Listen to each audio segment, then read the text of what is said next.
Ford Cmax Powershift gearbox.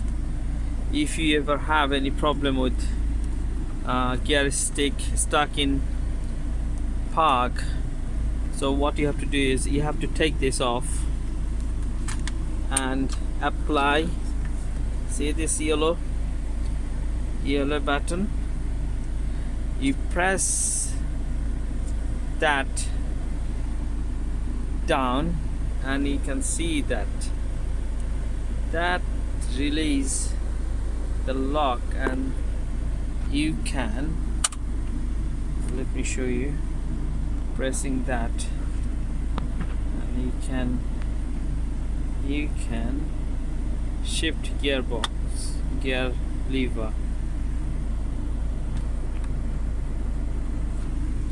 One second.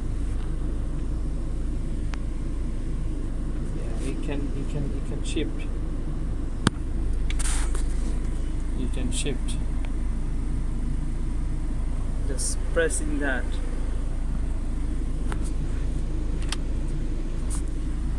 So first thing first, if you have gear stick solenoid fault, cannot move your stick to drive mode, open this lid,